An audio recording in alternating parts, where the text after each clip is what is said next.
And so we would be whispering, oh, look at that lady, wow.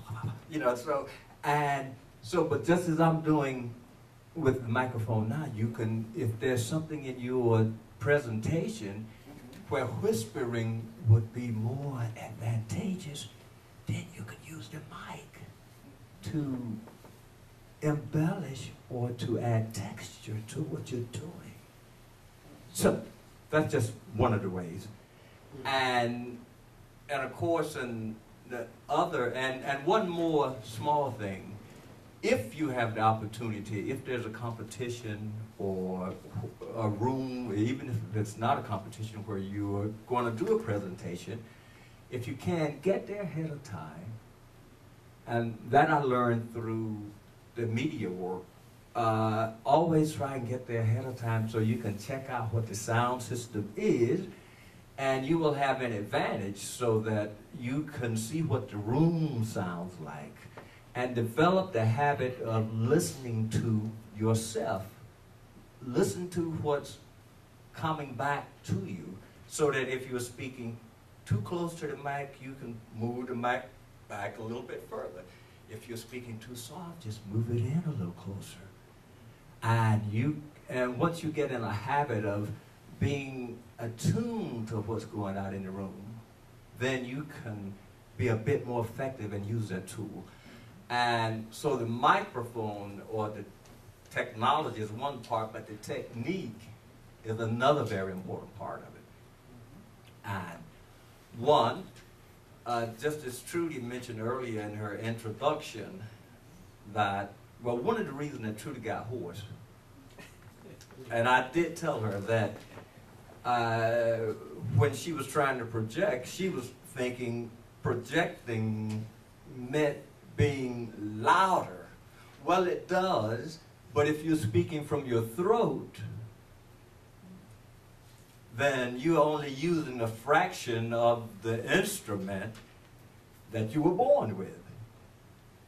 But if you are speaking using your whole diaphragm, you can add a lot more resonance to it, and the air is passing through your throat. But your throat is not doing all of the work.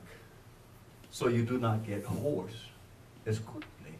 You will not have that sore throat. You will not have laryngitis 2 days before the competition.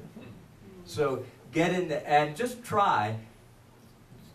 Let's just, right where you are, just try pronouncing the word good evening. Good evening. Good evening. Good evening.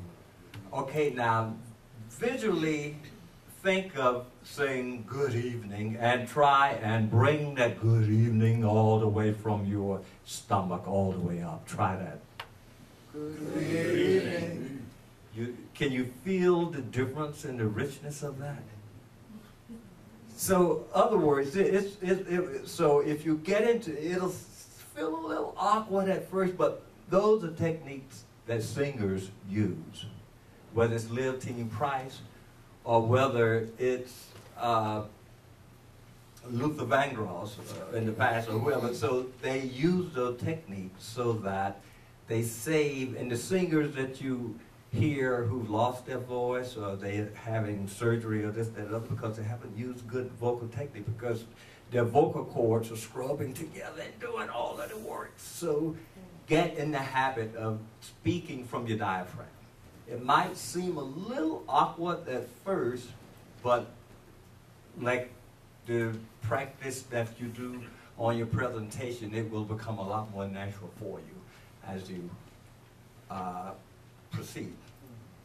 And the other part, another thing that I found that I believe may be of some help to you is to learn somehow find a way, find a comfort level of being yourself.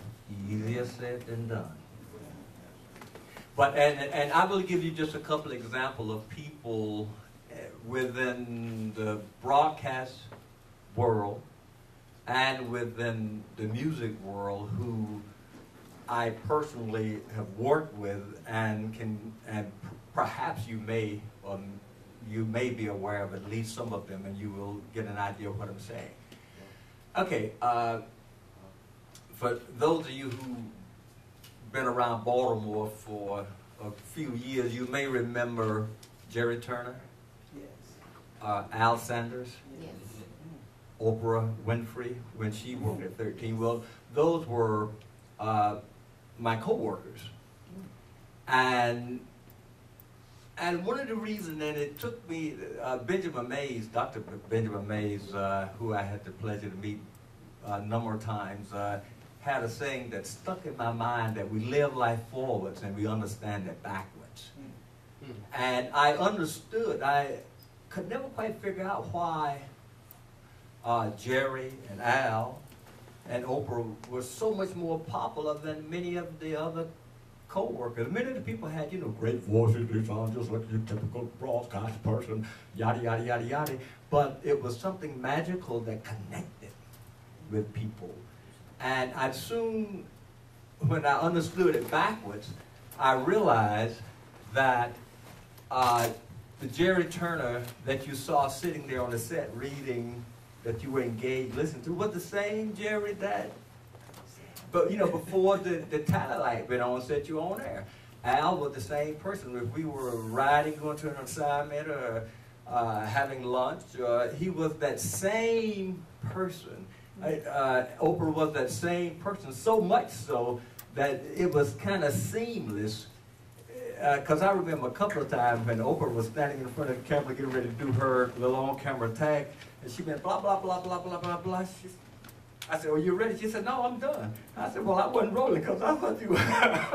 I was so anyway, and I really believe that they were so comfortable with what they did that it wasn't, because I found that their co-workers, and I won't name them because you probably already know it by having seen them, reporters behind the scene have this technique.